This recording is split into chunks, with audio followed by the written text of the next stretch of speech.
menyusui anak dia itu selama 2 tahun yang sempurna. Liman aroda ayuti marrodoa, bagi orang yang menginginkan menyempurnakan penyusuan itu.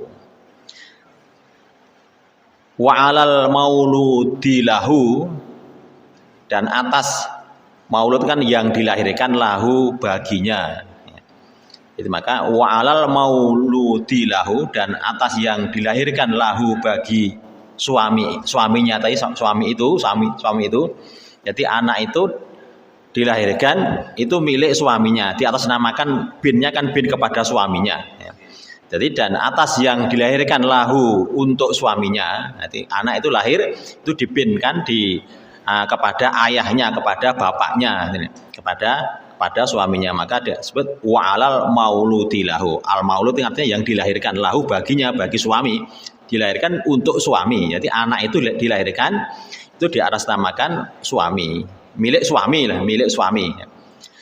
Dan bagi suami itu berkewajiban memberi rezeki kepada mereka para istri tadi, istri yang menyusui anak-anak suaminya. Jadi anak-anak itu anak-anak suaminya. Nah, maka al mauludilahu, yang dilahirkan bagi suami itu. Suami itu berkewajiban memberi rezeki, memberikan nafkah kepada istri-istrinya yang menyusui anak milik suami tadi, baik istrinya itu masih dijadikan istri maupun istrinya sudah dicerai, Kalau ayat-ayat sebelumnya itu kan masih berhubungan dengan tentang tolak, ya. Maka baik istrinya sudah dicerai maupun masih berstatus sebagai istrinya, kalau dia istri tadi masih menyusui anak yang umurnya kurang dari 2 tahun, maka suami tadi berkewajiban memberikan rezeki, memberikan nafkah kepada istri-istri itu, dengan sebab istri tadi telah menyusui anak milik suaminya. Wa kiswatuhunna, dan suami berkewajiban memberi pakaian kepada istri-istri mereka tadi yang menyusui anak milik suaminya tadi, bil ma'ruf, dengan cara yang patut, yang pantas. Tidak terlalu bakhil, kikir, dan tidak terlalu boros. Ini cara yang sewajarnya, yang sewajarnya, tidak terlalu boros dan tidak terlalu kikir. Jadi istri tidak boleh menuntut melebihi kemampuan suaminya, dan suami apabila mempunyai kemampuan tidak boleh kikir terhadap istrinya. Jadi terlalu ngirit, terlalu pelit, tidak boleh. Ini cara yang patut, yang pantasnya. La tukallafu nafsun illa wus'aha. Seseorang itu tidak boleh dibebani kecuali sesuai dengan kemampuan masing-masing. La tukallafu nafsun illa wus'aha. Tidak boleh seseorang dibebani kecuali sesuai dengan kemampuannya. La tudorro walidatun, seorang ibu tidak boleh dimadzurati karena dengan sebab dia menyusui anaknya. Tidak boleh dimadzurati. Katakanlah seorang istri, dia berkewajiban menyusui anaknya. Tatkala mungkin dia tidak mampu atau tidak keluar air susunya, kemudian istri tadi tidak boleh dimadzurati karena berkewajiban menyusui anaknya tadi, tidak boleh dipaksa, dibikin madzurut karena menyusui anaknya tadi. Atau dia menyusui anaknya tapi tidak diberi nafkah oleh suaminya atau mantan suaminya, itu kan dimadzurati, maka tidak boleh dimadzurati, tidak boleh dirugikan dengan sebab anaknya. Wala mauludullahu biwaladi, dan begitu juga bagi suami tidak boleh dimadzurati pula dengan sebab anaknya tersebut, sehingga istri tadi menuntut nafkah yang di luar kemampuan suaminya tadi. Jadi seorang ibu tidak boleh dimadzurati karena anaknya, seorang suami, seorang bapak tidak boleh dimadzurati pula karena mengatasnamakan anaknya. Wa 'alal warithi mithlu dzalik, dan begitu juga bagi ahli waris, tatkala suami atau istri tadi tidak ada, atau suami istri tadi tidak mampu, maka atas yang mewarisi dari kalangan suami istri tadi juga tidak boleh dibikin madorot dengan sebab itu. Fa in arada fisolan antara minhuma wa tasyawurin fala junaha alaihima. Maka jika keduanya menghendaki penyapih, berarti menyapih anak tadi sebelum 2 tahun.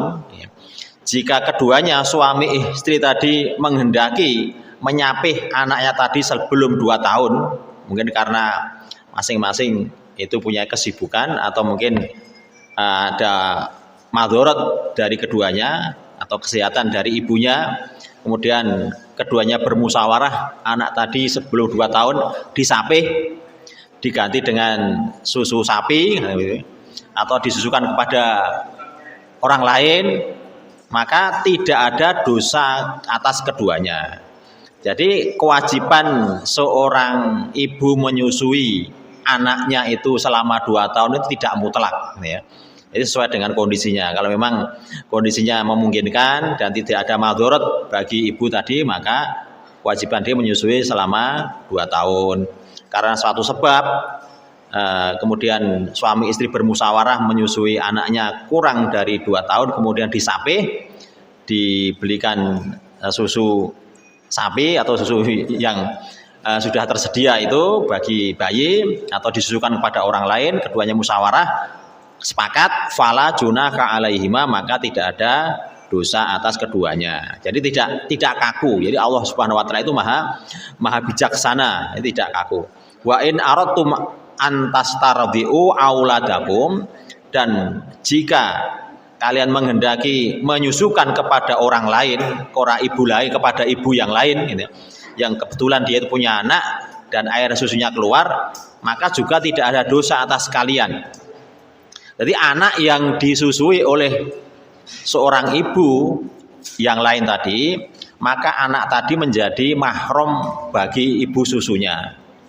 Bahkan saudara-saudara sepersusuan itu menjadi mahram bagi anak yang disusui orang lain tadi, walaupun itu bukan ibunya. Jadi seorang ibu kemudian dia punya anak, maka ada anak lain, anaknya orang lain kemudian menyusu kepada dia, maka anaknya ibu tadi dengan anak yang disusui, padahal itu anaknya orang lain, itu menjadi mahram, menjadi kita ini mungkin ngarani muhrim, ya. Sebenarnya bukan muhrim lagi, mahram, ya.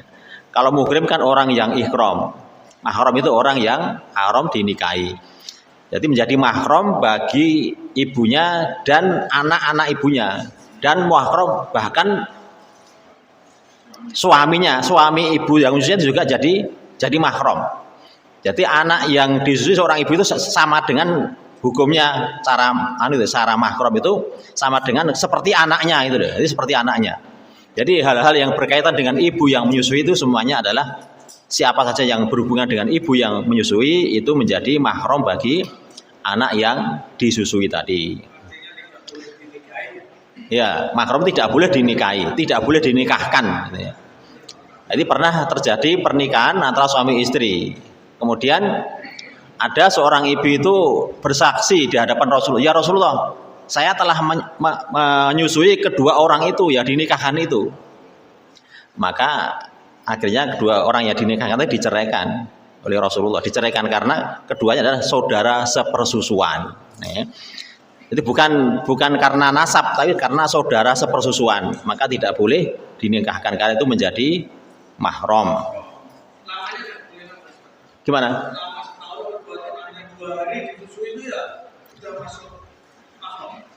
Lah memang itu terjadi, jadi tidak harus 2 tahun. Jadi tidak harus, sebagian itu 3 kali, sebagian pakai dia disusui itu nganti puas loh. Nganti puas ya. Tapi tidak harus 2 tahun ini. Ada yang mengatakan 3 kali, ada yang pakai dia menyusui itu sampai puas gitu. Ya.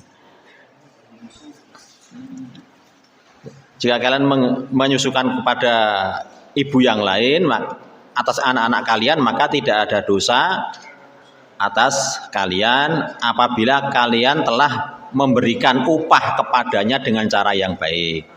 Jadi ibu yang menyusui juga dikasih upah, jangan gratisan kalau memang betul-betul disusukan ya, kepada orang lain. Wattaqullah, dan bertakwalah kepada Allah, wa'lamu, dan ketahuilah annallaha bima ta'maluna basir, bahwasanya Allah atas apa yang kalian kerjakan itu maha melihat. Demikian Bapak sekalian yang dimuliakan Allah, tarjim, tahsin, dan tafsir Al-Quran surat Al-Baqarah ayat 233 telah selesai.